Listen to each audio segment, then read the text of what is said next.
अब केवल दिन रात खुद का पेट भर रहे हैं, खूब सो रहे हैं और बस पैसा, हाय पैसा। आजकल 3 काम करता है व्यक्ति, पैसा कमाता है, खाता है, बच्चे पैदा करता है और जी भर के सोता है। ना तो पूजा करने का टाइम, ना ईश्वर को धन्यवाद देने का टाइम, ना तो पितरों को पानी देने का टाइम, ना सूर्य भगवान को लोटा भर जल चढ़ाने का टाइम, ना हनुमान चालीसा पढ़ने का टाइम, ना सुंदरकांड करने का टाइम, ना तो माथे पे तिलक लगाने का टाइम, ना गले में तुलसी की माला पहनने का टाइम, ना तो राम राम बोलने का टाइम, जय श्री कृष्णा बोलने का टाइम भी नहीं। Hi, hello, good morning, good afternoon, good evening.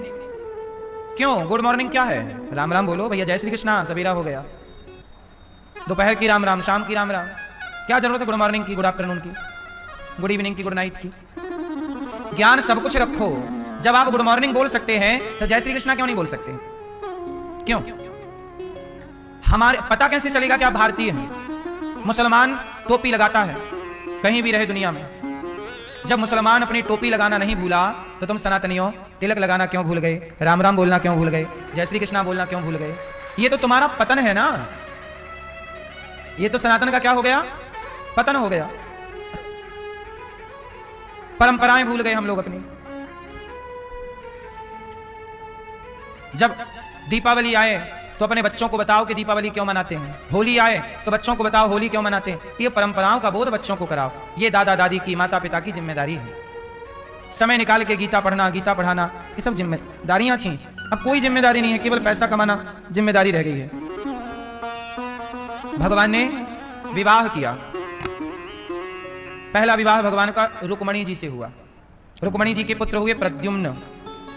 Pradyumna, देखो हमारा अपना इतिहास पता होना चाहिए। हम कौन हैं? हमारे भगवान कौन हैं? क्यों भगवान को भगवान कहते हैं? इन 7 दिनों में हमने लगभग सारी बातें बताई हैं आपको। आप कुछ भूल जाएं तो 7 दिन की कथा सुन लिया करो, सब कुछ आपको याद आ जाएगा। इसलिए हमारे यहां सत्संग है। हमारे यहां सब किताब खुली हुई है। भगवान को जान लो आराम से, कैसे भी आप पढ़ के समझ के अच्छी चीजें जान सकते हैं। भगवान कृष्ण के पहले पुत्र का नाम कौन है? क्या है? प्रद्युम्न। प्रद्युम्न का विवाह रति से हुआ। प्रद्युम्न जी कामदेव हैं। शंकर जी ने तीसरी आंख खोली ना तो कामदेव जल गए। कामदेव बोले कब तो मैं जल गया।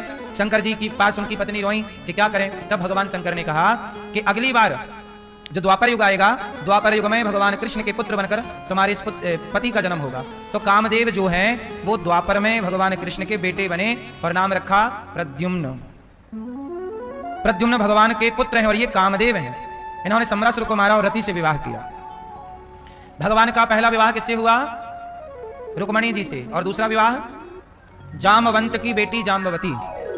जामवंत जी कब के हैं? त्रेता युग में थे। भैया जामवंत जी को जानती हो? जानती हो? नहीं जानती हैं? सुखदेव जी के साथ रहते थे। किन के साथ रहते थे? सुग्रीव। जामवंत के वचन सुहाए, सुनी हनुमंत हृदय अति भाए। हनुमान जी अपनी सारी ताकत भूल गए थे। हनुमान जी अपनी सारी ताकत, सारी शक्ति भूल गए। एक संत जी ने शाप दे दिया, सब भूल जाओगे। बचपन में बड़ा उधम करते थे ना हनुमान जी, तो संत जी ने शाप दे दिया, सब भूल जाओगे। अंजनी माँ ने कहा महाराज सब भूल जाएगा बच्चा तो कैसे अपनी रक्षा और बचाव करेगा। तब कहा कि यदि इसे कोई बूढ़ा कोई समझाएगा, बताएगा, याद दिलाएगा तो सब कुछ याद आ जाएगा। जब हनुमान जी लंका के लिए रवाना हुए, अंगूठी ले ली राम से, पर हनुमान जी की ताकत उस समय थी नहीं, सोई हुई थी शक्ति। फिर हनुमान जी को कौन जगाया? जामवंत जी ने। का चुप साधि रहा बलवाना, पवन तनय बल पवन समाना, बुद्धि विवेक विज्ञान निधाना, कवन सुकाज कठिन जग माही, जो नहीं हो या तात तुम पाही। हे हनुमान, क्या चुपचाप खड़े हो? तुम्हारा जन्म राम की सेवा के लिए हुआ है। राम काज लगी तब अवतारा, राम काज के लिए तुम्हारा अवतार हुआ है। अब चलो लंका जाओ। जामवंत जी ने जगाया, हनुमान जी जाग गए।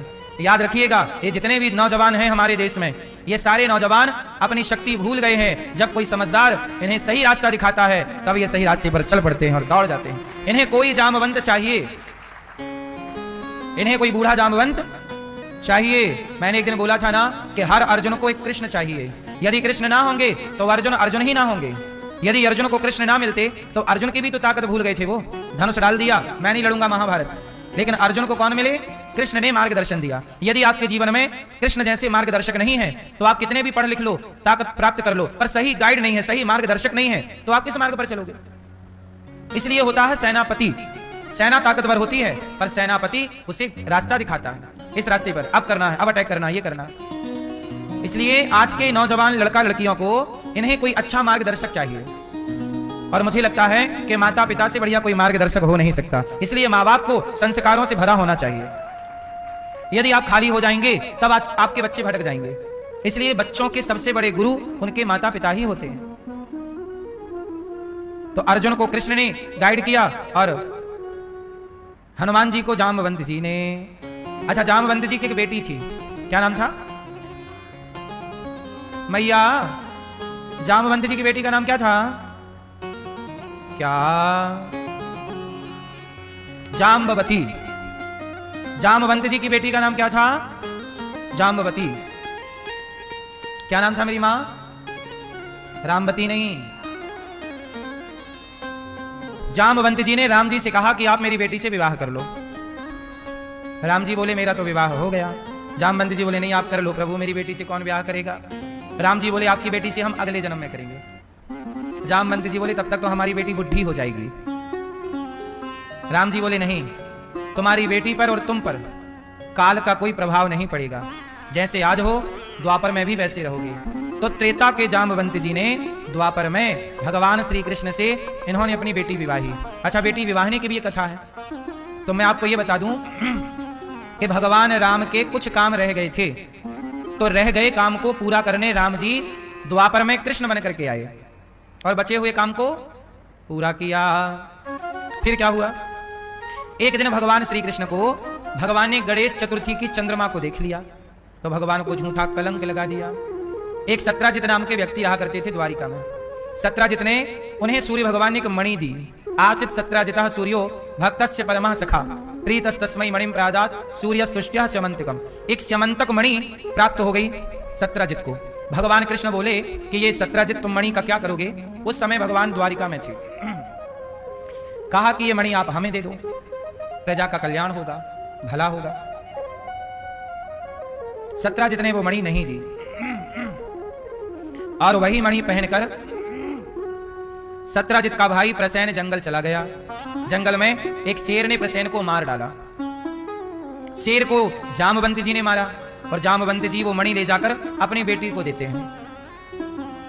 जामवंत की बेटी वो मणि के साथ खेल रही है। अब भगवान को झूठा कलंक लगा दिया सत्राजित ने कि हमसे मणि मांगी थी कृष्ण ने, हमने नहीं दी, इन्होंने हमारे भाई को मार कर मणि चुरा ली, चोरी लगा दी। भगवान जंगल गए, प्रसेन मरा पड़ा मिला, शेर मरा मिला, उसके पांव के निशान के साथ साथ भगवान आगे गए तो जाम्बवंत की गुफा में भगवान घुस गए। वहां जाम्बवती खेल रही थी मणि से। भगवान कृष्ण को देखकर चिल्लाई जाम्बवती, तो जाम्बवंत आए और भगवान कृष्ण का जाम्बवंत जी से युद्ध हुआ। क्या हुआ? लड़ाई हुई। भगवान ने जाम्बवंत जी को खूब मारा। क्यों मारा? क्योंकि जाम्बवंत जी ने राम जी से यह भी कहा था कि दो दो हाथ की करने का मन है आपसे, जरा लड़ लो, खुजली बहुत है। राम जी बोले हम आपसे लड़ेंगे, भक्ति से भगवान लड़ेगा तो मर्यादा बिगड़ जाएगी, अगले जन्म में हम आपकी बेटी से विवाह भी करेंगे और पहले लड़के अपने ससुर को संतुष्ट करेंगे। तो लो भैया, भगवान कृष्ण अपने ससुर जी से लड़ रहे हैं। जाम्बवंत जी को दे पटकना पटक पटक के मारा। जाम्बवंत जी समझ गए प्रभु आप राम ही हो, हमें समझ आ गई। भगवान बोले ससुर जी पहले पहचान लेते, इतनी धुलाई ना होती। इतनी धुलाई हो गई, अब पहचान गए। जाम्बवंत जी चरणों में गिरे और जाम्बवती से कर लिया विवाह। अच्छा, जाम्बवती कैसी थी? उसके बाल बड़े बड़े, पूरे शरीर में रोमे जो है ना, रोमे बड़े बड़े। रीछ की बेटी है ना, ऋक्षराज है ये जाम्बवंत जी, तो रीछ की बेटी कैसी होगी? रीछ जैसी। अब भगवान बोले लो तुम्हारी बेटी से विवाह कर लेंगे, पर लोग क्या कहेंगे? लो कैसी दुल्हन ले आए, पूरे शरीर में बाल ही बाल है, रोमे ही रोमे, इतने बड़े बड़े रोमे बाल। भगवान बोले चलो पहनो साड़ी। मणि ली और जाम्बवती को लिया, कन्यादान किया भगवान ने, वहां पे जाम्बवंत जी ने सब किया। भगवान गए तो भगवान ने जाके अपने एक कमरे में बंद कर दिया जाम्बवती जी को। रुक्मणी जी बोली कि ये कौन है? भगवान बोले मेरी दूसरी पत्नी है। तो रुक्मणी जी बोली जरा हमें भी दिखाओ, तुम्हारी पत्नी देखे कैसी लाए हो। तो भगवान कैसे बताएं किसके तो इतने बड़े बड़े पूरे शरीर में बाली बाल हैं। तो भगवान बोले सुनो रुक्मणी, ये तुमसे बहुत ज्यादा सुंदर है, इसलिए हम तुम्हें नहीं दिखाएंगे, तुम चली मत जाना वहां, क्योंकि बहुत सुंदर है। अच्छा, रुक्मणी जी गई उसके कमरे में, बहन दरवाजा खोलो। उसने मना कर दिया, बहन हम नहीं खोलेंगे, आपको बुराई लग जाएगी। रुक्मणी जी बोली हमसे भी ज्यादा सुंदर है। भगवान बोले तो तुम्हें बुराई ना लग जाए इसलिए वो दरवाजा नहीं खोल रही है। तो रुक्मणी जी ने शाप दे दिया, रुक्मणी जी ने शाप दे दिया जाम्बवती को कि तू बहुत सुंदर है इसलिए दरवाजा नहीं खोल रही, जा, जितनी सुंदर मैं हूं उतनी ही सुंदर तू हो जा, बस। हाँ? तो फिर उसके जो स्वरूप था जाम्बवती मैया का वो बदल गया और जाम्बवती जी वैसी ही हो गई जैसे रुक्मणी जी थी। फिर दरवाजा खोली तब उनको अच्छा लगा, वाह हमारे जैसी ये ज्यादा नहीं है।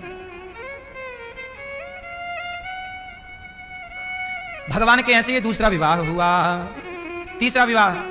अब वो मणि सत्राजित को लौटाई, अब लोग उसको ताने मारने लग गए कि तुमने भगवान पे झूठा ही आरोप लगाया। तो सत्राजित जी ने अपनी बेटी लाई और भगवान के चरणों में समर्पित कर दी, महाराज मेरी बेटी से विवाह कर लो। भगवान कृष्ण बोले हमारा तो 2 विवाह हो चुके, एक और कर लो प्रभु। सत्यभामा नाम की वो कन्या थी, तो तीसरा विवाह किससे हुआ? सत्यभामा से।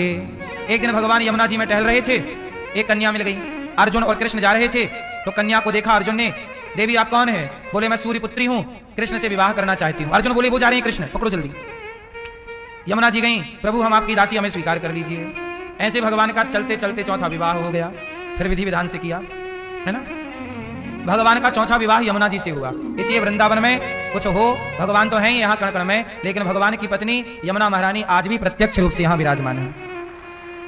तो भगवान का चौथा विवाह यमुना मैया से हुआ। पांचवा विवाह भगवान का उज्जैन में हुआ, विंद अनुविंद की बहन थी मित्र विंदा। छठवां विवाह भगवान का सत्या के साथ हुआ, सातवां भद्रा के साथ, आठवां लक्ष्मणा के साथ। भगवान के टोटल कितने विवाह हुए हैं भैया? आप बताओ मेरी माँ। मैया बताएंगी, लाल मैया बगल वाली। कितने? 8 विवाह। आप बताओ कितने विवाह हुए भगवान कृष्ण के टोटल? हैं 8। कथाएं नहीं सुनती हो मेरी माँ, सत्संग नहीं करती हो। पीछे वाली मैया बताएंगी कितने विवाह हुए भगवान कृष्ण के। मैं नहीं जानती महाराज। कितने मैया? कितने विवाह हुए भगवान कृष्ण के? 16,108। कोई मैया 8 बस कह रही है, बाकी 16,100 पत्नियों को गप कर गई।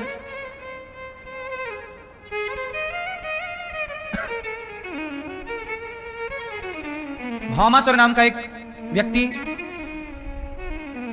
भौमासुर को भगवान ने युद्ध में पराजित किया। उसने 16,100 कन्याओं को बंदी बना रखा था। भगवान ने कन्याओं से कहा देवियों इसे हम मार दिए, अब तुम आजाद हो गई हो, जाओ। उन कन्याओं ने कहा प्रभु हम आपके सिवा कहां जाएं। तब उन कन्याओं के आग्रह पर भगवान ने कहा तुम चाहती क्या हो? बोले हमसे आप विवाह कर लो, हमें कौन स्वीकार करेगा। जिन नारियों को कोई स्वीकार करने को तैयार नहीं था, पराये पुरुष के साथ रहने का जो कलंक माथे पर लग चुका था कि तुम सत्राजित के, तुम भौमासुर के यहाँ रहकर आई हो, ऐसी नारियों को भगवान ने विवाह करके समाज में सम्मान के साथ जीने का अधिकार दिया।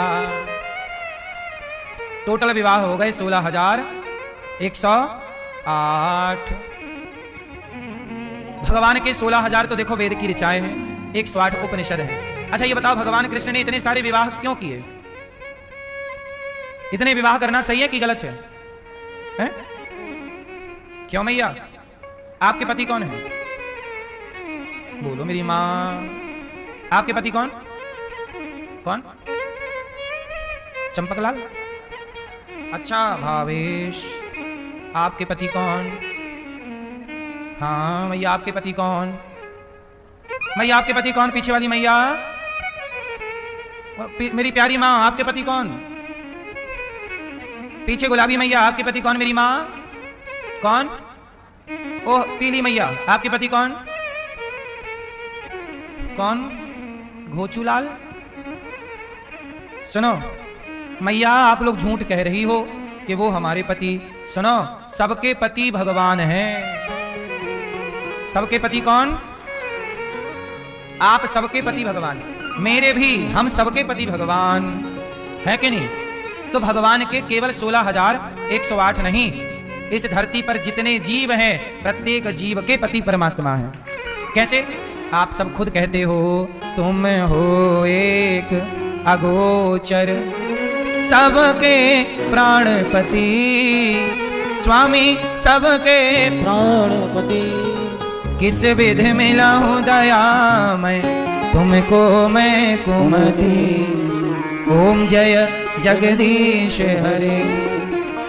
तुम हो एक अगोचर। सबके सबके पति कौन? कौन से पति हैं? प्राणपति। आपके प्राणों का पति कौन? कौन? भगवान। हम सबके प्राणों की रक्षा, प्राणों की चाबी किसके पास है? हाँ, सबके प्राणपति वही परमात्मा है। ये वाला पति तो फोटोकॉपी है। बोलो हाँ, ओरिजिनल परमात्मा है। ओरिजिनल असली वाले पति सबके भगवान। पति किसे कहते हैं? मैया, पति किसे कहते हैं? आप बताओ मेरी माँ है? ये मैया बताएंगी। क्या करें? नहीं, आप पति, आपका विवाह हुआ? पति हैं? जब थे पति तो बताओ पति किसे कहते हैं? जो प्राणों की रक्षा करे वो तो पति है ही, परमात्मा। पर ये वाला भी तो ऐसे क्यों भूलना है? पति किसे कहते हैं? मैया बताओ, बगल वाली मैया, पति किसे कहते हैं? जो पत्नी की सेवा करे वो।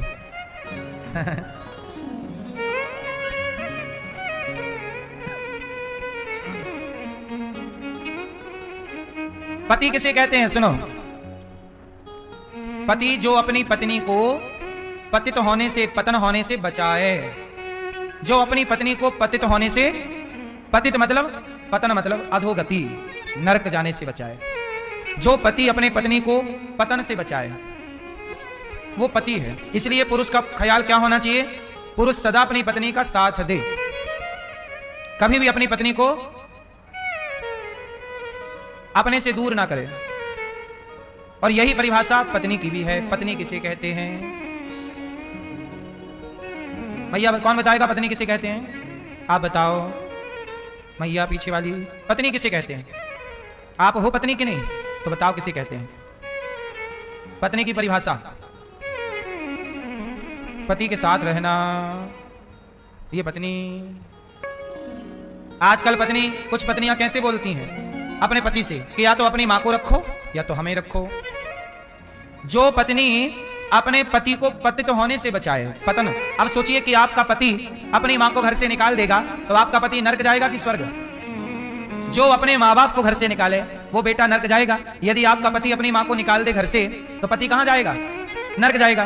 तो आपने अपने पति को रोका क्यों नहीं कि सुनो जी, अपनी मां को ना घर से निकालो, वो हमारी सास है, तुम्हारी मां है, तुम्हें पाला पोसा, जन्म दिया, तुम्हें मालिश की, तुम्हें पढ़ाया लिखाया, अब तो ना निकालो उसे। तुम तो स्त्री थी, तुम तो पत्नी हो, तुम ना समझाओ। चलो तुम्हारा पति मूर्खता कर रहा है, माना कि अपनी मां को निकाल रहा है, तुम तो समझाओ।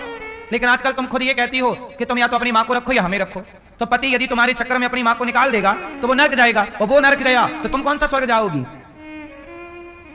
फिर तुम नारी नहीं हो। ऐसी स्त्री, ऐसी पत्नी पत्नी नहीं होती।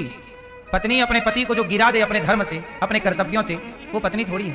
अरे पति रास्ता भटक जाए तो पत्नी उसे समझाए कि ये रास्ता गलत है। ये नारी का धर्म है। और यही काम पुरुष का है कि पत्नी रास्ता भटक जाए तो पुरुष उसे समझा बुझा के सही लाए। एक दूसरे को बचाओ। पति पत्नी का काम क्या है? एक दूसरे को बचाना।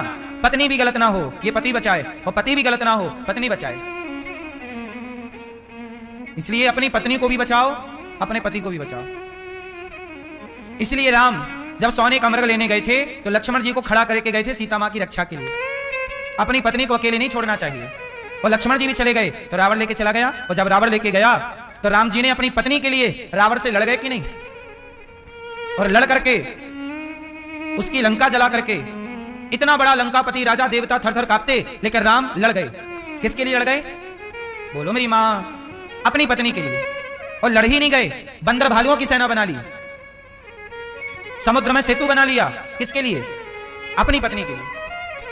अपनी पत्नी के लिए लड़ जाना यही पुरुष का धर्म है। रावण से लड़ गए राम, और राम रावण के यहां से लाए सीता मैया को, और सीता मैया को अपने साथ में रखा, सिंहासन पर बिठाया। राम जी राजा बने, सिया जी रानी बनी। राम ने स्वीकार किया। फिर आरोप लगाया लोगों ने कि सीता मां रावण के यहां रहकर आई हैं, पता नहीं कैसी हैं। तब लोगों के कहने पर, चूंकि राजा है और राजा का धर्म प्रजा की बात मानना है, तो लोगों के आरोप के कारण सीता मैया को वनवास जाना पड़ा था, जो कि कथा हमने सुनाई थी। तो बताओ राम जी ने अपनी पत्नी का साथ दिया कि नहीं? बोलो मेरी मां। यही नारी का धर्म है, यही पुरुष का धर्म है, एक दूसरे का साथ। पति गरीब है तो उसकी गरीबी में साथ दो। पति अमीर है, अमीरी में साथ दो। कुछ स्त्रियां ऐसी भी होती हैं, पति में संकट आया तो चली जाती हैं मायके, अच्छा समय आए तो फोन लगा देना। जो हर समय, अब वनवास तो राम का हुआ था, 14 साल वनवास किसका? बोलो, राम का। वनवास सीता मैया का नहीं हुआ, ये हुआ था। लेकिन राम का वनवास हुआ तो सीता मैया गई कि मेरे पति जंगल में हैं तो मैं महलों में क्या करूंगी, मेरे जहां पति होंगे वहां मैं हूं। ये नारी का धर्म है। पूरी राम कथा यदि ठीक ठीक से समझी जाए तो प्रत्येक व्यक्ति का कर्तव्य बताया है रामचरितमानस में। पत्नी का कर्तव्य बताया है रामचरितमानस में, पति का साथ ना छोड़ना। पति का कर्तव्य बताया है कि पत्नी के लिए कितना भी बलशाली व्यक्ति हो लड़ जाओ और पत्नी को उसका सम्मान दिलाओ। ये रामचरितमानस सिखा रही है ना मेरी माँ। कर्तव्य क्या है एक पति का, एक पत्नी का, एक भाई का। भाई भारत का कर्तव्य दिखा रहे हैं कि सिंहासन छोड़ दी और जंगल में आके चरणों में लेटे हैं, भैया आप चलो, आपकी जगह मैं वनवास रहूंगा 14 साल। राम जी बोले नहीं, मरे हुए बाप को नीचा ना दिखाओ। पिता को हमने वचन दिया है, इसलिए पिता के वचन का पालन करना पुत्र का धर्म है। खड़ाऊ लेके गए, 14 साल चरण पादुका की पूजा की भरत जी ने। एक भाई का कर्तव्य क्या है ये भरत जी से सीखो। एक पत्नी का कर्तव्य क्या है ये सीता मैया से सीखो। एक पति का कर्तव्य क्या है ये राम जी से सीखो। एक सेवक का कर्तव्य क्या है ये हनुमान जी से और लक्ष्मण जी से सीखो, है ना। एक भगवान का कर्तव्य क्या है, शबरी के घर जाकर राम ने अपने भगवान होने का कर्तव्य पूरा किया। एक व्यक्ति का कर्तव्य क्या होता है, जटायु ने अपने प्राण गवा के समाज को कर्तव्य बताया कि कोई बहन बेटी का अपमान हो रहा है तो हाथ पर हाथ रख के बैठने से क्या होगा, लड़ना पड़ता है। चलो लड़ो। जटायु जी लड़े, जटायु जी लड़े। कर्तव्य क्या है, मां का कर्तव्य क्या है। कौशल्या मां है, क्या कर्तव्य है। जब कौशल्या से मिलने भरत जी आए तो भरत जी को कौशल्या मां ने गले से लगाया। भरत जी क्या बोले जानते हो? भरत जी बोले मां आप तो यही समझ रही होंगी ना कि मेरे कहने से मेरी माता ने राम को वनवास भेजा है। अच्छा कैकेयी ने वनवास भेजा तो आरोप भरत जी पर भी तो लगा कि तुमने अपनी मां से कहा होगा कि वरदान मांग लो और हमें राजा बनवाओ। तो भरत जी कौशल जब कैकेयी मां जब वो ननिहाल से लौटे ना तो कैकेयी मां से मिले, वहां समझ गए कि सब खेल कैकेयी मां का है। फिर भरत जी कौशल्या मां से मिलने गए, तब कौशल्या मां से क्या बोलते हैं, भरत जी कहते हैं मां गौशाला में कोई आग लगा दे। ये भरत जी कह रहे हैं मां गौशाला में कोई आग लगाए और सारी गाय जिंदा जल जाए तो मां ये पाप है कि पुण्य है। मां बोली बेटा बहुत पाप है, गौशाला को जला देना, गायों को जिंदा जला देना बहुत बड़ा पाप है। भरत जी बोले मां वो सारा पाप मुझे लगे, गौशाला जलाने का जो पाप है वो मुझे लग जाए। किसी नगर को जला देने से जो पाप लगता हो उस नगर को जला दिया, किसी के घर में आग लगा दी तो स्त्री जल गई, बच्चे जल गए, पुरुष जल गए, वो पाप जो लगे ना मां वो मुझे लगे। हे मां यदि मैंने राम को वनवास भेजने में तनिक भी मेरा मन भी कभी गया हो तो हे मां ये सारा पाप मुझे लग जाए। तब कौशल्या मां ने गले लगाकर भरत से कहा ना बेटा मैंने कभी नहीं सोचा कि तेरे मन में कोई कपट होगा। सोचिए आपकी सौतन आपके बेटे को वनवास भेज दे और आप सौतन के बेटे को गले लगाओ, ये केवल कौशल्या मां कर सकती हैं। एक बार भी कौशल्या मां ने नहीं कहा कि बेटा तेरे मन में, कौशल्या मां ने यही कहा बेटा मैं तुझे जानती हूं, तू कभी राम के प्रति ऐसा द्वेष नहीं रख सकता था, ये तो बेटा होनी थी, इसलिए अब इसमें किसका दोष है, किसी का दोष नहीं है, तू ऐसा मत कह बेटा भरत। बार बार कौशल्या मैया ने भरत को गले लगाया। मां कैसी होनी चाहिए, मां का कर्तव्य क्या है, केवल आप अपने बेटे को अपना मानती हो लेकिन आपकी जेठानी का बेटा है, आपकी देवरानी का बेटा है। कुछ स्त्रियां अपने जेठानी और देवरानी के बेटे से भी कपट करती हैं। अपने बेटे को दूध देंगी बढ़िया शक्कर मलाई डाल के और जेठानी के बेटे को देंगी तो ऐसे ही दे देंगी, उस भाव से नहीं देंगी। अपने बेटे को भोजन कराएंगी तो भाव अलग होगा, जेठानी के बेटे को भोजन कराएंगी तो भाव अलग होगा। क्यों, वो आपका बच्चा नहीं है, तुम्हारी परिवार का तो है, तुम्हारे अपने तो बच्चे हैं, तुम्हारे भी तो 2 बच्चे हैं, तुम्हारा तो दोनों बच्चों में समान प्रेम है। उन दोनों की बहुएं आएंगी, तुम दोनों के जो बच्चों के बच्चे होंगे वो भी आपस में लड़ेंगे, ऐसा भेद रखेंगे तो तुम्हें बुरा लगेगा। तुम्हारे 2 बच्चे हैं ना मेरी माँ, और दोनों बच्चों में यदि भेद है तो आपको बुरा लगता है। ऐसे ही जब हम समाज में एक होकर आपस में लड़ाई झगड़ा ईर्ष्या द्वेष करते हैं ना, वो परमात्मा रोता है कि क्यों इतना लड़ रहे हो, क्यों आपस में ये भेद है। माँ किसे कहते हैं, पत्नी किसे कहते हैं, जो अपने पति को पतित होने से बचाए। पति किसे कहते हैं, जो अपनी पत्नी को पतित होने से बचाए। चलो बताओ माँ किसे कहते हैं, आप बताओ माँ की परिभाषा बोलो। माता दयालु। अच्छा ये बताओ मां बनने के लिए बच्चा पैदा करना जरूरी है या नहीं, बोलो मेरी मां बनने के लिए जिसका बच्चा है क्या वही मां है, जिसका बच्चा नहीं है क्या वो मां नहीं बन सकती, क्या वो मां नहीं कहलाएगी, जोर से हाँ। जरूरी नहीं है कि तुम्हारे पेट से बच्चा बाहर आए तो ही तुम मां हो। मां किसे कहते हैं ये परिभाषा जानो। मां किसे कहते हैं? भगवान कृष्ण तो पुरुष है ना। भगवान देखो पुरुष स्त्री से सबसे परे होते, भगवान तो भगवान है, फिर भी भगवान पुरुष है। पुरुषों में उत्तम इसलिए नाम पड़ा पुरुषोत्तम। मर्यादा पुरुषों में भी उत्तम पुरुष, इसलिए क्या नाम पड़ा? तो भगवान राम पुरुष हैं, लेकिन भगवान राम को भी मां कहा गया है। माता रामो मत पिता रामचंद्र त्वमेव माता।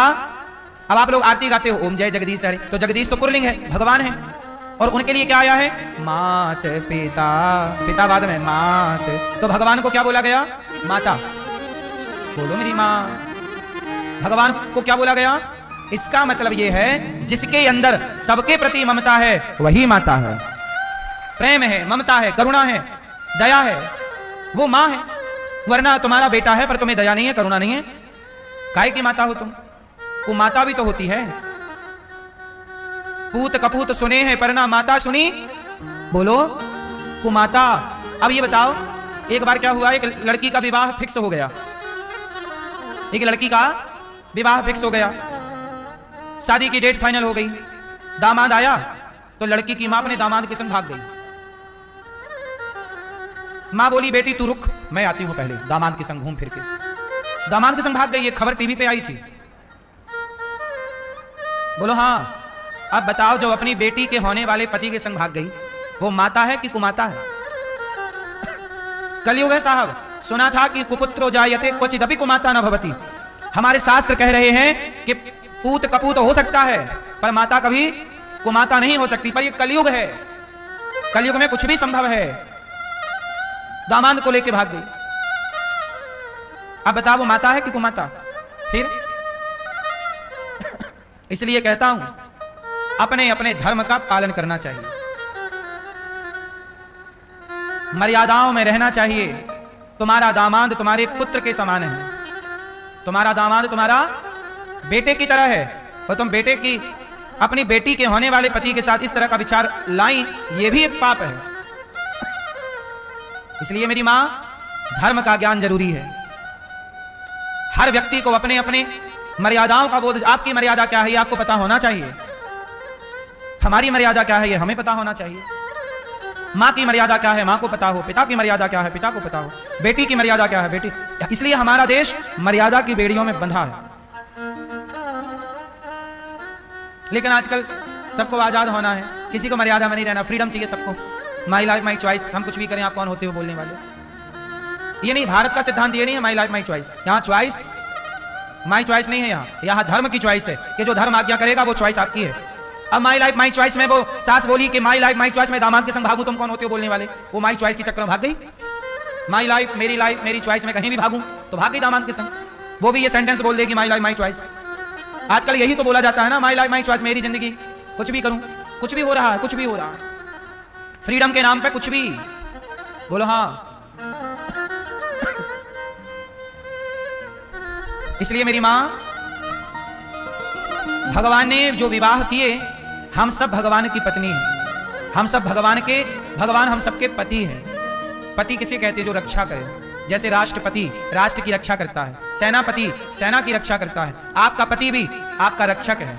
राम जी ने वो दिया कि ऐसे रक्षा करना है, कमा के लाता है, आपके लिए सब सोचता है, करता है। पति का काम है पत्नी का ख्याल रखना। आजकल रिश्ते क्यों टूटने लग गए? क्यों कमजोर होने लग गए? क्योंकि निर्भरता खत्म हो गई। अच्छा, किसी पे निर्भर होना चाहिए कि नहीं होना चाहिए? उत्तर दो। किसी पे निर्भर होना चाहिए कि नहीं? जोर से जोर से जोर से जोर से जोर से। हाँ, इसी विचारधारा से रिश्ते खत्म हो जाते हैं। हम किसी पे निर्भर नहीं, सेल्फ डिपेंड हैं, आत्मनिर्भर हैं। नहीं, पति को पत्नी पर और पत्नी को पति पर निर्भर होना ही पड़ेगा, होना धर्म है। जिस दिन आप आत्मनिर्भर हो गए उस दिन रिश्ते कमजोर हो जाएंगे। बच्चों को माँ बाप पर निर्भर और माँ बाप को बच्चों पर निर्भर होना धर्म है, होना चाहिए। यदि नहीं है तो बच्चे बोले हम माँ बाप पर निर्भर नहीं है तो बच्चे भाग जा। अमेरिका में यही तो चल रहा है, 18 साल के बच्चे बोले आत्मनिर्भर बनेंगे, चलो भाग गए। लेकिन भारत में बच्चे माँ बाप पर निर्भर हैं, सेवा करते हैं, माँ बाप भी बच्चों पर निर्भर होते हैं। अब बच्चे भले वो कर्तव्य निभाएं ना निभाएं, लेकिन ये निर्भरता एक व्यवस्था रही है। ये निर्भरता क्या रही है? लेकिन आजकल लोगों ने इस व्यवस्था को समाप्त कर दिया। ये बातें बहुत छोटी हैं पर बेसिक बातें हैं। ये इसी पर पूरा संसार टिका है, स्ट्रक्चर है ये जीवन जीने का, ये शुरुआती मजबूती ढांचा है। निर्भरता चाहिए। यदि पत्नी निर्भर नहीं है पति पे, पति भी निर्भर नहीं है पत्नी पे, तो देख लेना वो रिश्ता चलेगा ही नहीं। रिश्ता चलता ही तब है जब निर्भरता हो। क्यों मेरी मां? अच्छा ये बताओ, ये छत है, ये किस पर निर्भर है? हैं? ये कॉलमों पे निर्भर है। ये कॉलम हटा दिए जाएं, छत धराशायी हो जाएगी। ये कॉलम और ये छत एक दूसरे के, अच्छा कॉलम खड़ा कर दो, छत न डालो तो भी कॉलम कमजोर रहता है। आप 30 फीट का कॉलम खड़ा करिए, 30 फीट के कॉलम को 4 आदमी गिरा सकते हैं धक्का मार के, लेकिन उसी के ऊपर छत रख दी जाए तो 40 आदमी भी नहीं गिरा सकते धक्के से। आप सोचिए कॉलम को आप 30 फीट ऊंचा कर दीजिए, 30 फीट। बताइए कोई सपोज में कोई बीम ना धरो, कोई छत ना धरो, तो वो कमजोर रहेगा कि नहीं? हिलता रहेगा, हिलाओ हिलेगा, वो सपोर्ट नहीं है उसमें। और छत रख जाएगी, बीम रख जाएगी तो वो मजबूत हो जाएगा। बोलो हाँ, छत का सपोर्ट कॉलम है और कॉलम का सपोर्ट, ये दोनों एक दूसरे के पूरक हैं और दोनों एक दूसरे पर निर्भर हैं, इसलिए बिल्डिंग खड़ी है। छत बोले कि नहीं कॉलम तेरी जरूरत ही नहीं है, कॉलम बोले छत तेरी जरूरत नहीं, ये दोनों एक दूसरे के बिना रह नहीं सकते। ऐसे ही है, पत्नी बोले कि मुझे पति की कोई जरूरत नहीं, पति बोले मुझे पत्नी की कोई जरूरत नहीं, तो फिर रहोगे कैसे साथ में? इसलिए आपको कहना पड़ेगा कि मुझे स्त्री की जरूरत है, मुझे पति की जरूरत है, निर्भरता करनी पड़ेगी, निर्भर रहना पड़ेगा, तब रिश्ते मधुर होंगे। कितने लोग मेरी बात से सहमत हैं? अभी तो आप कह रही थी कि पति पत्नी को सेल्फ होना चाहिए। मैया लोग बयान बदल देती हैं अपना पल भर में। आ गई समझ में? इसलिए हर अर्जुन को कोई ना कोई कृष्ण चाहिए। आज के युवाओं को सही मार्गदर्शन की जरूरत है। आजकल बच्चे गलत को सही मान ले, उन्हें लगता है कि हम सेल्फ डिपेंड। देखो कमाना बुरा नहीं है, आप खूब पैसा, पति भी कमाए पत्नी भी कमाए, कोई बुराई नहीं, कोई आपत्ति नहीं, परंतु निर्भरता तो चाहिए, तब प्रेम होगा। यदि देखो मुझे किसी चीज की जरूरत ही नहीं है तो मुझे उससे प्रेम क्यों होगा? प्रेम वहां होता है जहां जरूरत हो। सही है? आप लोग बच्चा पैदा करती हो मेरी मां, इतना दर्द होता है आपको पैदा करने में डिलीवरी के टाइम, फिर भी आप बच्चा चाहती हो, इतना दर्द उठा के भी बच्चा पैदा करना चाहती हो, मतलब आपको जरूरत है ना, नीड है ना बच्चे की। आप और आपका बच्चा ना आप पे निर्भर है, निर्भर है। पानी पिएगा तो आपसे, दूध पिएगा तो आपसे, मलमूत्र साफ करोगी तो आप, वो अपने से कुछ नहीं कर सकता। जैसे बच्चा निर्भर है, ऐसे ही जिस दिन भक्त भगवान पर निर्भर हो गया ना, बस यही है भक्ति। भक्त को भी निर्भर होना पड़ेगा, तब भक्त भगवान का रिश्ता चलेगा। पति पत्नी को भी निर्भर होना पड़ेगा, तब पति पत्नी का रिश्ता चलेगा। भाई भाई को निर्भर होना पड़ेगा, तब भाई भाई का रिश्ता चलेगा। जहां निर्भरता है वहां रिश्ता चलेगा, जहां निर्भरता नहीं है वहां रिश्ता। भगवान कितने सारे विवाह हुए, 16,108, लेकिन हर विवाह में उत्सव है, आनंद है। भगवान प्रद्युम्न जी के पुत्र अनिरुद्ध हुए, अनिरुद्ध का विवाह उषा से हुआ। बाणासुर पर कृपा की भगवान ने, और भगवान ने राजा नृग पर कृपा की। नृगो नाम नरेंद्रो मिक्ष्वाकुतनयः प्रभु। इक्ष्वाकु वंश के राजा हैं राजा नृग। कौन से राजा? राजा नृग। एक नृग नाम के राजा हुए, उन्होंने गौदान खूब किया, पर कोई पाप के कारण उन्हें गिरगिट भी बनना पड़ा, परंतु उन्होंने गौदान किया, इसके लिए भगवान कृष्ण ने उन्हें दर्शन दिया और उन्हें गिरगिट की योनि से मुक्त करके अपना धाम प्रदान किया। यदि हम किसी पाप के कारण पतित हो गए पर हमने गौदान किया है, तो गौदान के बल पर भगवान हम पर कृपा करके पार लगाएंगे। इसलिए जीते जी मरने से पहले गौदान जरूर कीजिएगा। क्या कीजिएगा? गौदान कीजिएगा। मरने से पहले गौदान जरूर करना चाहिए। कार्तिक का माह चालू हो गया, गौदान कर सकते हो तो कीजिएगा। इसी कार्तिक माह के शुक्ल पक्ष की अष्टमी से भगवान ने गाय चरानी स्टार्ट की, उस तिथि का नाम पड़ा गोपाष्टमी। तो ये महीना ही वो महीना है जहां भगवान ने गैया चराना प्रारंभ किया था, कार्तिक का माह। इसलिए मेरी मां, आप गौदान जरूर कीजिएगा। गाय की पूंछ पकड़ के गौदान होता है। अच्छा, गौदान करने का पुण्य क्या है? कहते हैं संपूर्ण पृथ्वी दान करने का जो पुण्य है वही एक गौदान करने का पुण्य है। क्यों? कारण बता रहे हैं, सुनो। कहते हैं कि जब पृथ्वी परेशान होती है पापियों से, तो पृथ्वी गाय का रूप बना के भगवान के पास जाके प्रार्थना करती है, और भगवान उस गाय के रूप में बनी पृथ्वी की बात सुनते हैं और अवतार लेते हैं। तो जब जब धरती माता भगवान से मिलती है तो गाय के रूप में मिलती है। इसलिए पृथ्वी का ही एक अवतार गाय है। इसलिए पृथ्वी दान करने का, भूमि दान करने का जो पुण्य है, वही गौदान करने का पुण्य है। किसी के संतान ना हो रही हो तो भगवान राम के वंश में एक राजा हुए हैं, राजा दिलीप। राजा दिलीप ने गौ माता की सेवा की, नंदनी नाम की गाय की सेवा की, और जब गौ सेवा की तो गाय की सेवा के बल पर उनका रुका हुआ वंश आगे बढ़ा। उनका पुत्र हुआ रघु, जिनके नाम से रघुवंश चला। महर्षि कालिदास जी रघुवंशम महाकाव्य में ये सारी कथा लिखते हैं। गाय की सेवा करने से राजा दिलीप का वंश आगे बढ़ा था। राजा दिलीप का वंश आगे बढ़ा गाय की सेवा करने से। तो आप भी श्रद्धा से गौ माता की सेवा करिए, भगवान आप पर भी कृपा करेंगे।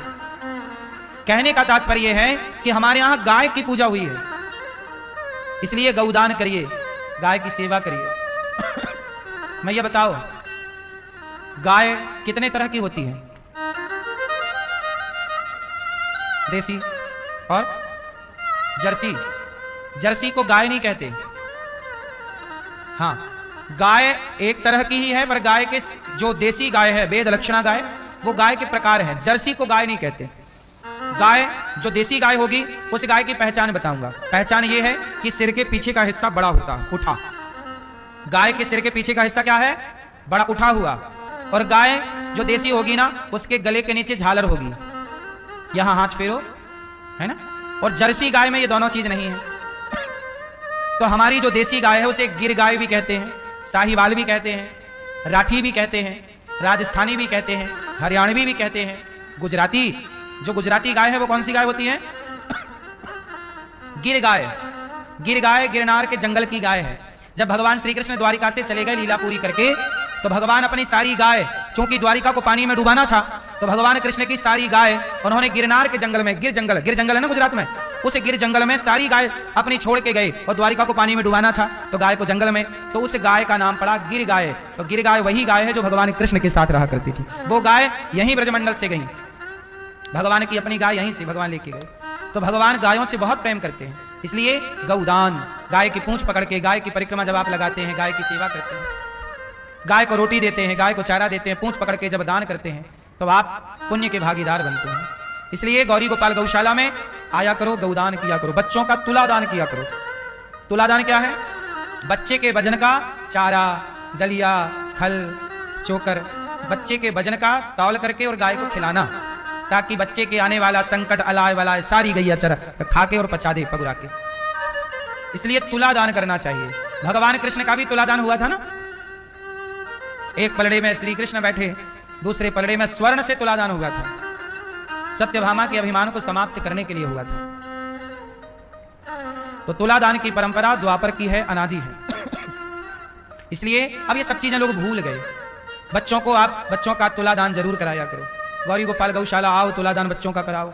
गौशाला में जाके गौदान करो, चारा डालो, भूसा डालो, गाय को अपने हाथ से खिलाओ।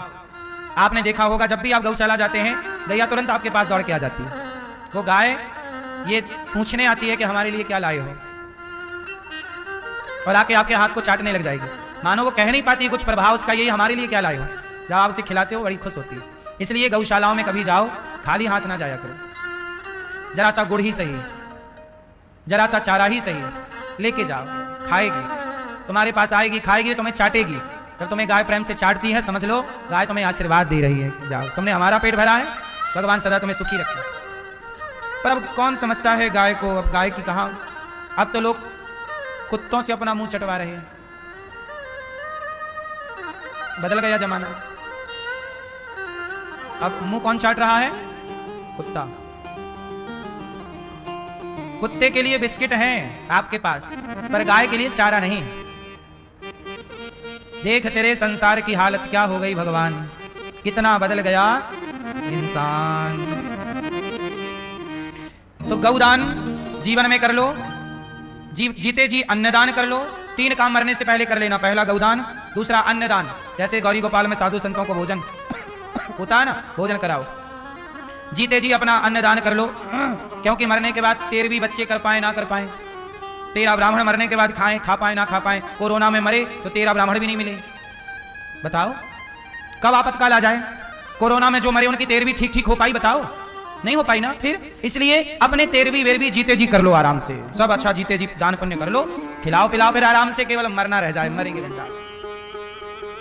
तो पहला काम गौदान, दूसरा संतों को भोजन अन्नदान, तीसरा मरने से पहले भागवत सुन लो। पोथी पाठ इसलिए बोलते अभी 25 अक्टूबर से होगी, तो आप भी अपने पितरों के लिए, पूर्वजों के लिए भागवत जी के पोथी पाठ करा सकते हैं। और अभी 26 नवंबर से यहाँ 84 कोस की यात्रा लगवाई जाएगी, पूरे ब्रजमंडल की यात्रा।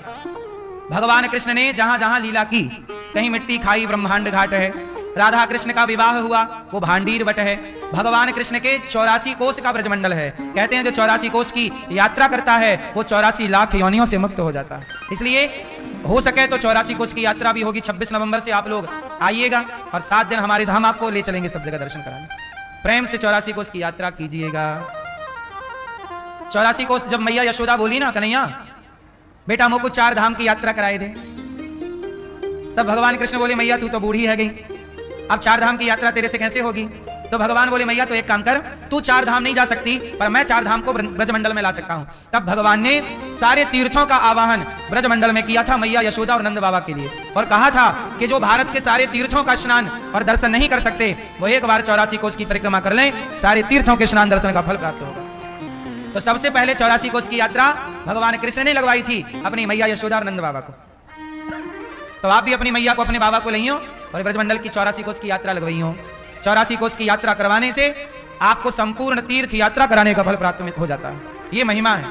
कहते ना प्रयागराज तीर्थों के राजा हैं, प्रयागराज तीर्थों के राजा हैं, पर वृंदावन प्रयागराज जी के भी राजा हैं। बिहारी जी एक बार प्रयागराज मैं सारे तीर्थ गए तो प्रयागराज ने भगवान कृष्ण से शिकायत कर दी कि प्रभु आपने हमें तीर्थों का राजा बनाया है, सारे तीर्थ आए हैं पर वृंदावन नहीं आया। तब भगवान कृष्ण मुस्कुरा के बोले प्रयागराज जी हमने आपको तीर्थों का राजा बनाया है, अपने घर का राजा नहीं बनाया। ये ब्रजमंडल तो हमारा घर है, इसलिए ये वृंदावन ये धाम सबसे श्रेष्ठ धामों में सबसे बड़ा है ब्रजमंडल, है या नहीं? जिसमें नंदगांव, बरसाना, गोकुल, गोवर्धन सब कुछ 84 कोस की परिक्रमा में गिरिराज जी की, बरसाना की, नंदगांव की, वृंदावन की सबकी परिक्रमा हो जाती है। तो 26 नवंबर से आप भी अपने माँ बाप को लगवाना चाहें, परिक्रमा गाड़ियों से होगी, तो गाड़ियों से 7 दिन बढ़िया आपको कथा सुनाई जाएगी, हर उस जगह की क्या महिमा है, यात्रा, समय पे भोजन, नाश्ता, आनंद होगा। चलिए पिछली बार भी अप्रैल में थी, अब फिर है, तो आप जुड़ सकते हैं 26 नवंबर से। मौसम भी अनुकूल रहेगा, ना गर्मी रहेगी ना सर्दी, मौसम ठंडा ही रहेगा हल्का फुल्का। तो भगवान पौंड्रक पर काशीराज द्विविध पर भगवान कृपा करते हैं। जरासंध के राज्य से 20,800 राजाओं को उसकी कैद से मुक्त कराया। भगवान ने जरासंध पर कृपा की। कृष्णाय वासुदेवाय हरये परमात्मने प्रणतक्लेशनाशाय गोविंदाय नमो नमः। सबने स्तुति की, भगवान ने कृपा की। शिशुपाल भगवान को 100 गालियां देता, आज उसका उद्धार कर दिया। धर्मराज युधिष्ठिर का यज्ञ पूरा कराया, भगवान ने शाल्व और दंतवक्र को मारा। भगवान के परम सखा हुए हैं, नाम है सुदामा। भगवान श्री कृष्ण के परम मित्र का नाम क्या? सुदामा। सुदामा जी बहुत अच्छे हैं, ब्राह्मण हैं, गरीब हैं, भोजन की व्यवस्था नहीं है, पर धर्म का आचरण बड़ा पक्का है। पत्नी का नाम क्या था सुदामा जी की? सुशीला। भगवान कृष्ण के मित्र सुदामा जी कहां मित्रता हुई इनकी? उज्जैन। उज्जैन में गुरु जी के यहां एक साथ पढ़े हैं कृष्ण और सुदामा। एक साथ लकड़ी लेने जाते, एक साथ स्नान करते, एक ही कमरे में रहते, एक साथ खाते। सुदामा गरीब क्यों बने? क्योंकि सुदामा जी ने भगवान कृष्ण के ऊपर आने वाला संकट, गरीबी का अपने ऊपर ले लिया था बचपन में। इसलिए कृष्ण की, भगवान कृष्ण पर जो संकट आना था उन्होंने अपने ऊपर ले लिया, इसलिए सुदामा जी गरीब हो गए। वो संकट क्या था? आओ संकट के बारे में जान लेते हैं। एक बार सुदामा जी ने, आपने सुना होगा कि भगवान कृष्ण के चने खा लिए। किसके चने? जो कृष्ण के लिए मैया ने, गुरु माता ने बांध के रखा, वो वाले चने कौन खा गया? सुदामा। सुदामा क्यों खाए चने कृष्ण के? अपने वाले खाते। लोग कहते हैं कि सुदामा ने चोरी की। नहीं, चोरी नहीं थी। एक्चुअली वो जो चने थे उन चनों में शाप लगा हुआ था, शापित चने थे। क्या शाप लगा हुआ था? कि जो ये चने खाएगा वो बीमार पड़ जाएगा, वो गरीब हो जाएगा। किसने दिया था? उज्जैन में महाकाल मंदिर के बाहर एक बूढ़ी मैया रहती थी, भीख मांगा करती थी। एक दिन उसे किसी ने चने दे दिए, उसने तकिया के नीचे रख दिए कि मैं सवेरे नहा के खाऊंगी। रात को तकिया में नीचे रखा, रात को चोर आए, चने चुरा के भागे। चोरों को लगा पैसा है, खोल के देखा चने, पोटली चोरों ने बांधी, फेंकी। संयोग से जहां फेंकी वो सांदीपनी जी का आश्रम था। वो पड़े हुए चने गुरु माता को नजर आ गए, उन्हें लगा कोई बच्चा फेंक गया। वही चने भगवान कृष्ण को दे दिया कि जाओ तुम्हें भूख लगे तो ये खा लेना। अब वो बूढ़ी अम्मा जब नहा के लौटी, तकिया के नीचे ढूंढा, चना नहीं। उसे लगा मेरे चने चोरी हो गए, शाप दे दिया, मेरे चने जो खाएगा वो मेरी तरह गरीब हो जाएगा। सुदामा ये बात समझ गए कि शापित चने हैं, इसलिए कृष्ण के चने खुद खा गए सुदामा, कि मेरे कन्हैया पर संकट ना आए, कन्हैया का संकट मेरे ऊपर आ जाए। इसलिए सुदामा गरीब हुए। सुदामा पोरबंदर में रहा करते थे। कहां के थे सुदामा? पोरबंदर। पोरबंदर से द्वारिका कितने दूर है? हैं? कितने दूर होगी? देख लेना कितने दूर है। सुदामा जी द्वारिका में जाने का मन बना रहे हैं। पत्नी सुशीला कह रही हैं कि आपके मित्र द्वारिकाधीश हैं, चले जाओ मिलने। सुदामा जी बोले ना, मैं मित्र से मिलने नहीं जाऊंगा। कन्हैया मेरा मित्र है पर मैं मिलूंगा नहीं। यदि मैं कन्हैया से मिलूंगा तो वो सोचेगा कि मेरा सुदामा कुछ मांगने आया। मैं मांगना नहीं चाहता। देखो सुदामा कैसे हैं, गरीब हैं, रोटी की व्यवस्था नहीं है, बस सुदामा जी मांग नहीं रहे, मांगते नहीं। मांगे से मरना भला। गरीब हो तो थोड़ा गुजारा गरीबी में हो जाए, पर किसी के आगे हाथ पसारने की जरूरत ना हो। मेहनत करिए, आगे बढ़िए। मैया सुदामा की पत्नी बोली कि जाओ द्वारिका। सुदामा जी बोले ना मेरे मित्र को लगेगा कि कुछ मांगने आया। सुशीला बोली मांगने मत जाओ, अपने मित्र के दर्शन करने चले जाओ, दर्शन के भाव से। हाँ ये हो सकता है, पर खाली हाथ कैसे जाएं? हमारे पास तो कुछ नहीं है। सुदामा एक घास की झोपड़ी में रहते थे, बच्चे थे, जो कोई कुछ ला के दे जाता उसी से सुदामा जी का गुजारा होता। अच्छा सुदामा जी पढ़ाते थे बच्चों को, पढ़े थे ना तो पढ़ाते, शिक्षा बांटा करते थे, गुरुकुल था, पढ़ाते थे। पर पेट भर जाए इतना भी गुजारा नहीं होता था, कई बार भूखा रहना पड़ता था, गरीबी बहुत थी। सुदामा किसी से नहीं कहते थे कि हम गरीब हैं। इसलिए मेरी माँ सुदामा जी की ये कथा ये कहना चाहती है, अपना दुख किसी को ना कहो। अपना दुख कहना है तो भगवान से कहो। अपने अपने घरन का दुख ना कहियो रोए, सुन इठले हैं लोग सब बांट न ले हैं कोई। कोई बांटता नहीं है, इसलिए किसी से कुछ कहने की जरूरत नहीं। सुदामा की पत्नी 4 मुट्ठी चावल चिवड़ा पड़ोसन से मांग कर लाई, बहन जब आएगा तो चुकाऊंगी। 4 मुट्ठी चिवड़ा बांध कर देती है। सुदामा जी से कहती हैं जाओ अपने मित्र का दर्शन तो कराओ। सुशीला माँ को उम्मीद है कि शायद कन्हैया महीने 15 दिन के भोजन की शायद व्यवस्था कर दें, क्योंकि अभी तो स्थिति यह है कि 4 दिन से चूल्हा नहीं जला, बच्चे भूख से तड़प रहे हैं। सुदामा तो चलो ठीक है, पर माँ कैसे देखे अपने बच्चों को भूखा, बेचारी रो रही है। कृष्णस्यासीत सखा कश्चित ब्राह्मणो ब्रह्म वित्तमः। विरक्त सुदामा जी कैसे हैं? विरक्त हैं, इंद्रियों पर कंट्रोल, प्रशांत। देखो कुछ है नहीं फिर भी प्रसन्न, कुछ ना होने पर भी जो प्रसन्न रहे, उससे बड़ा कोई संत हो सकता है? आज आप लोगों के पास सब कुछ है फिर भी प्रसन्न नहीं है, किसी के पास कुछ नहीं है फिर भी। इसलिए सबसे बड़ी दौलत क्या है बताओ? सबसे बड़ी दौलत क्या है? सबसे बड़ी दौलत है प्रसन्नता। इतना कमाना साहब कि होठों की मुस्कान होठों पे बनी रहे। कई बार ज्यादा कमा लेने से भी व्यक्ति परेशान हो जाता है, ज्यादा कमाने वाला व्यक्ति परेशान ही होता है, और जिसके पास कुछ नहीं है वो भी परेशान। इसलिए हम आपसे इतना कहेंगे, उतना ही कमाओ जितने की जरूरत है, जरूरतें पूरी कर लो, और बाकी जिंदगी प्रसन्नता से। पैसे के चक्कर में इतना परेशान ना हो जाओ कि हंसना मुस्कुराना भूल जाओ। पैसे कमाए पर हंसना मुस्कुराना भूल गए तो पैसे किस काम के? सबसे बड़ी दौलत सोना चांदी पैसा नहीं, सबसे बड़ी दौलत परिवार की प्रसन्नता है। आप प्रसन्न हैं मतलब आप सबसे अमीर हैं, और आप दुखी हैं मतलब आप सबसे गरीब हैं। बोलो हाँ। आपके पास बहुत पैसा है पर आप रोते रहते हैं, परेशान रहते हैं, डिप्रेशन में हैं, तनाव चिंता में। तो बताइए इस पैसे का कोई मतलब है? बोलो मेरी माँ, मैया। इसलिए हाय ज्यादा पैसे के पीछे ना भागो, सुकून की जिंदगी जियो, मुस्कुराओ, हंसो, जीवन को मुस्कुराते। आप लोग मुस्कुराते हैं कि नहीं? मैया हंसती हो मेरी माँ कि नहीं? हंसते हंसते कट जाए रास्ते, जिंदगी यूं ही चलती रहे। जो व्यक्ति खुश है वो सबसे अमीर है, चाहे वो पेड़ की छांव में बैठा हो। इसलिए साधु संत सबसे अमीर हैं, क्योंकि उनके पास कुछ नहीं है फिर भी मुस्कुरा रहे हैं, क्योंकि वो जान गए जीवन का सत्य क्या है। जीवन का सत्य क्या है आप बताओ? जीवन का सत्य क्या है मैया? जीवन का सत्य क्या है? बोलो क्या? जीवन का अटल सत्य यह है कि इस धरती का एक तिनका भी अपना नहीं है। एक तिनका भी अपना आपका क्या है?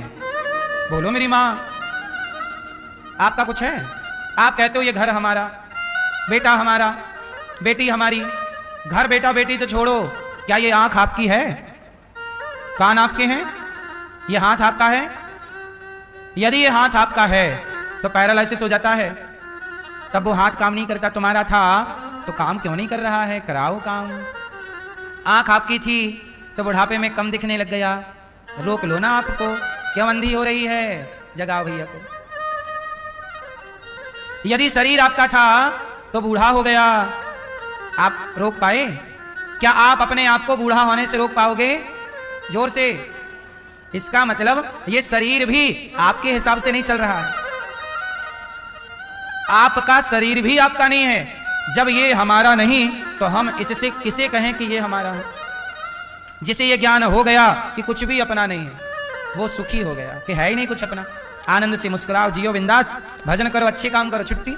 और जो व्यक्ति बोलता ये मेरा ये मेरा, ये मर रहा गधों की तरह। सारी जिंदगी बोझा ढो रहा गधों की तरह, और बोझा ढो ढो के मर जाएगा। सुदामा जी प्रसन्न है क्योंकि वो जान गए कि शरीर संसार में अपना। अच्छा, इस संसार में आपका क्या है? जोर से जोर से जोर से। ये भी आप गलत बोल रहे हैं। इस संसार में आपका है क्या? मेरे तो गिरधर गोपाल, दूसरों ना भगवान मेरे हैं, बाकी कुछ भी मेरा। इसलिए भगवान को अपना मानो, बाकी संसार को अपना ना मानो। लेकिन आप उल्टा करते हैं, भगवान को तो अपना मान नहीं रहे हो, संसार ये मेरा ये मेरा ये मेरा। मेरे भगवान है, मेरे तो गिरधर, कोई नहीं है भगवान के सिवा। सुदामा जी ये जान गए कि कृष्ण के सिवा मेरा कोई नहीं, इसलिए कुछ ना होने पर भी खुश है।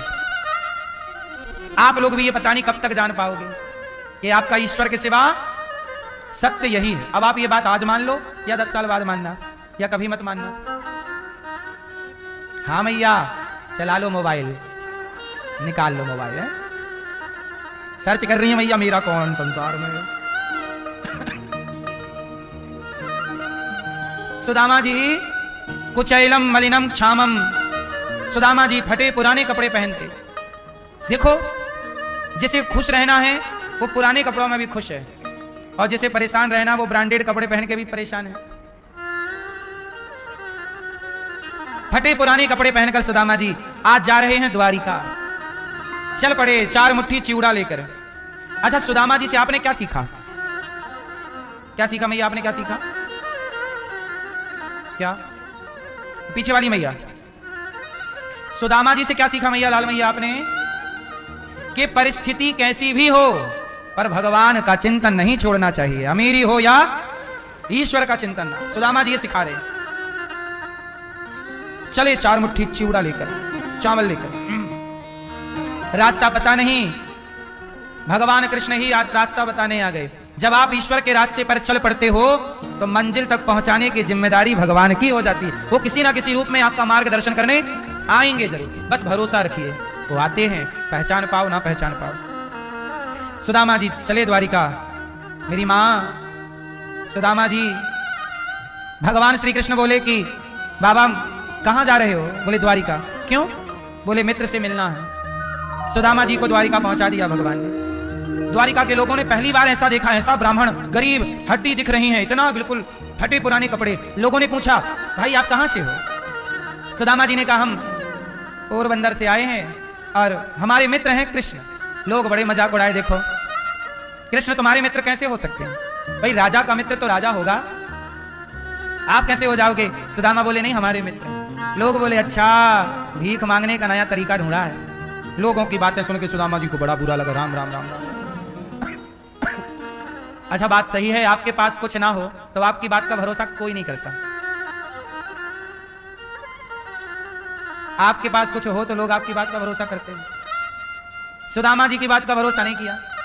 सुदामा जी फिर भी गए द्वार तक, तो द्वारपाल मिल गए। तब सुदामा जी ने कहा,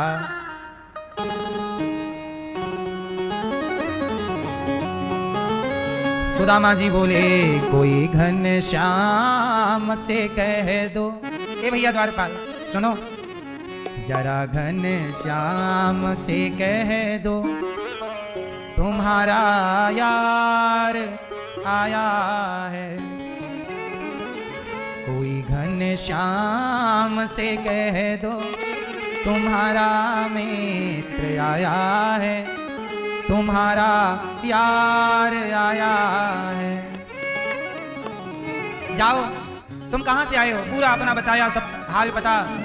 द्वारपाल गया। क्या कह रहे हैं सुदामा जी? कोई घनश्याम से कह दो, तुम्हारा यार आया है, तुम्हारा मित्र आया है। घनश्याम से कह दो, तुम्हारा मित्र आया है, तुम्हारा यार आया है। घनश्याम से कह दो, तुम्हारा यार आया है, तुम्हारा यार आया है। कोई घनश्याम से कह दो, तुम्हारा यार आया है, तुम्हारा यार आया है।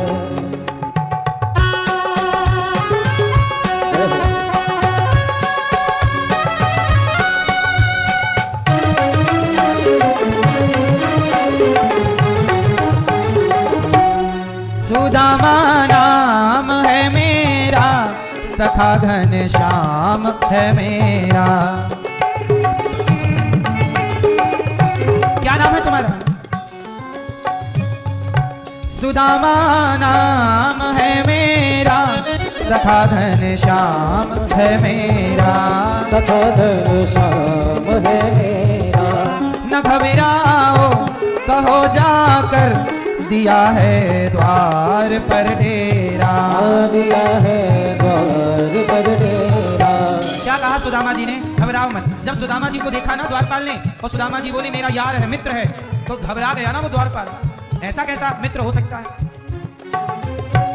न घबराओ कहो जाकर, दिया है द्वार पर डेरा। दिया है द्वार पर डेरा। रहे हैं साथ कुछ वो ही, वही अधिकार लाया हूँ, वही अधिकार लाया हूँ। घनश्याम से कह दो, तुम्हारा यार आया है, तुम्हारा यार आया है। सुदामा जी कहते हैं कि सुनो, रहे हैं साथ कुछ वो, मेरे साथ कुछ दिन वो रहे हैं, साथ कुछ दिन वो, वही अधिकार लाया हूँ। मैं उसी अधिकार से आया हूँ, वो साथ थे ना, इसी अधिकार से आया हूँ, इसी अधिकार से कह रहा हूँ कि वो मेरे मित्र। रहे हैं साथ कुछ दिन वो, वही अधिकार लाया हूँ, वही अधिकार लाया हूँ। शाम से कह दो, तुम्हारा यार आया है, तुम्हारा यार आया है।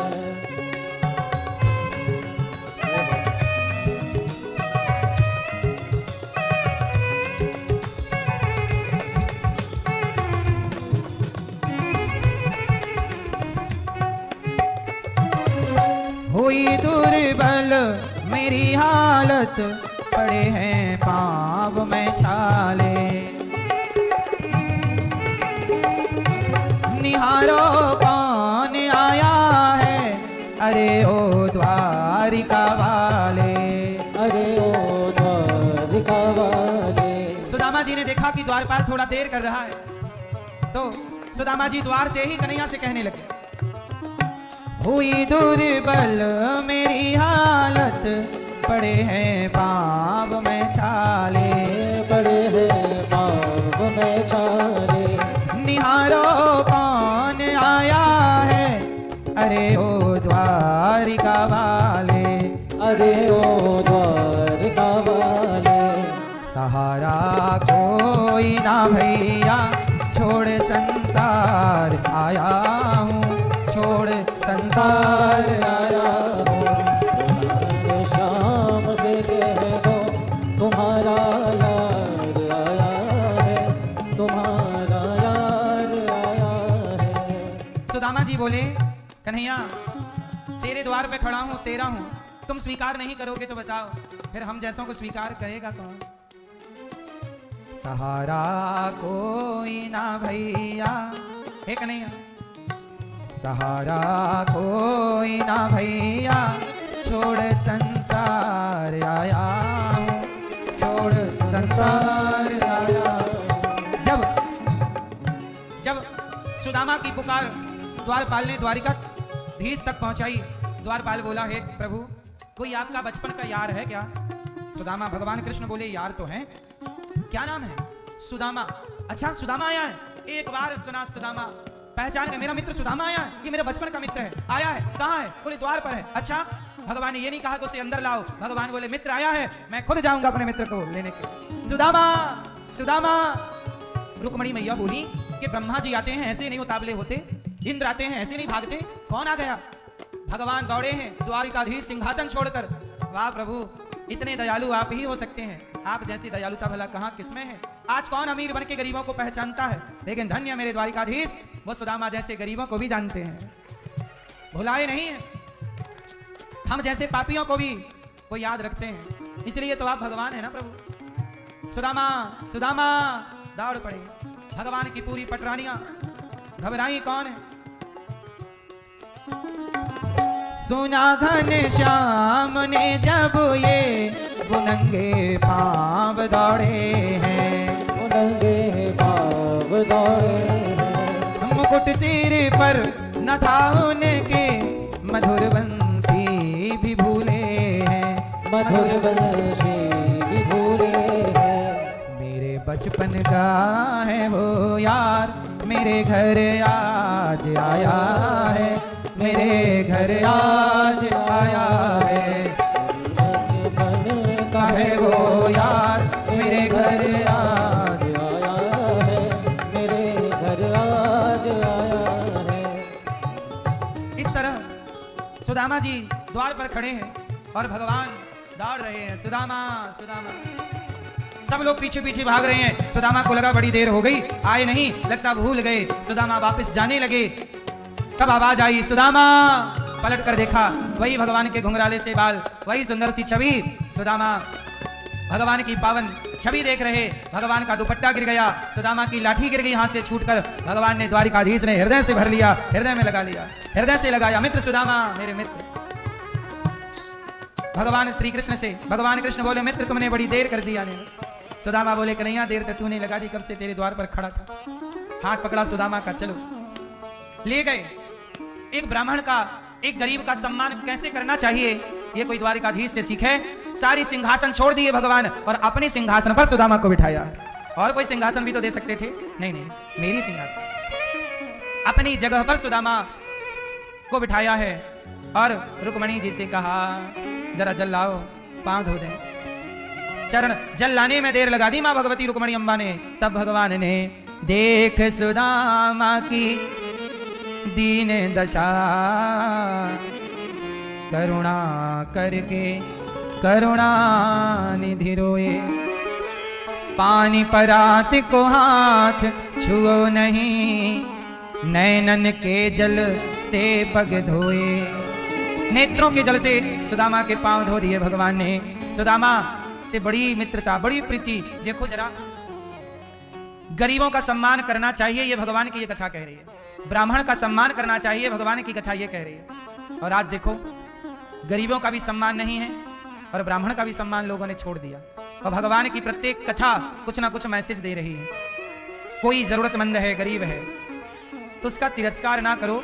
कुछ दे सकते हो तो दे दो, कुछ नहीं दे सकते तो अपमान ना करना, उसकी गरीबी का मजाक ना उड़ाना।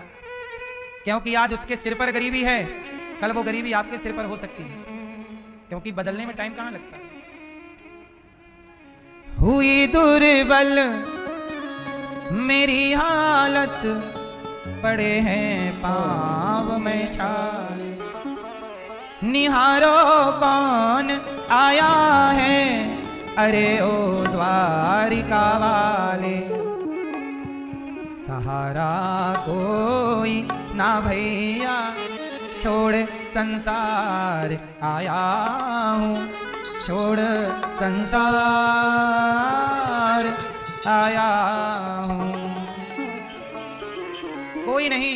भगवान ने कहा, भैया मित्र सुदामा, मेरी भाभी ने तुमने विवाह कियो कि ना है?